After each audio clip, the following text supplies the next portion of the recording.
I've been talking to some of the 137 billionaires who've signed Warren Buffett and Bill Gates' Giving Pledge, a promise to give half their fortunes to charity.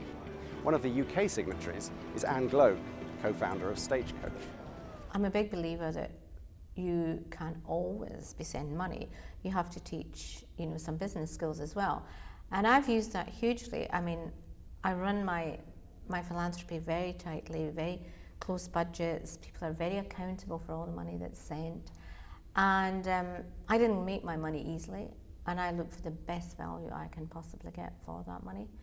And I think most people are very aware of that. I can tell you many instances where, especially around the orphanage and orphan children, we've set up all sorts of business projects, which I think has been really useful. I don't think it's great to always just give. I think it's great to teach responsibility and to encourage people, to value what they get. And so I think my Stagecoach experience has been hugely helpful.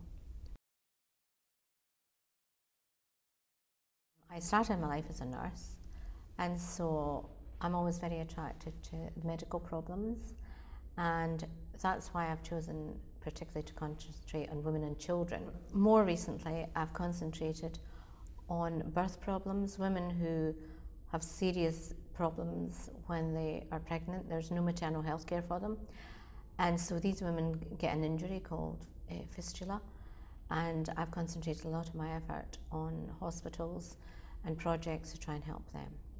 We do these repairs obviously free of charge, and if you saw the state these poor women arrive in and then see them when they leave, it must be one of the most rewarding areas to work in. And so we've just opened up different centres in different countries and try to expand to help more of these women. And what difference can it make to their lives?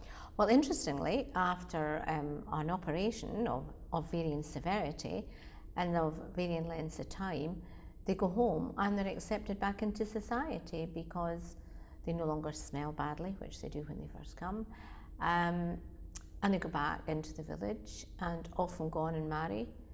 And then if they do become pregnant, we pay for 2 cesarean sections, so they really can have their life back. So it's an extremely rewarding area to work in. Our mother always taught us to think about others. So having money hasn't been a new thing for me, for philanthropy. We gave money when we didn't have a lot.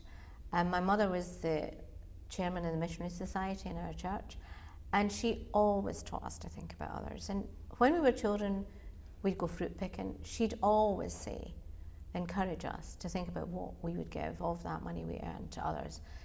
When we were children, we would be knitting blankets and things to send to Africa then. In our house, if she made a pan of soup, she'd send us with some soup to families that were less privileged than we were, and we were not. We were a poor family. So that was there from the start. So, almost from my mother's knee, we were all taught to think about others. And so to me, the number of nothings is not the issue. It's about having that heart to think about others less privileged than yourself. So I think we were very blessed as children. We were brought up thinking about that. So it wasn't a lesson we had to learn as adults. The only thing that changed, as I say, was the number of zeros on the end.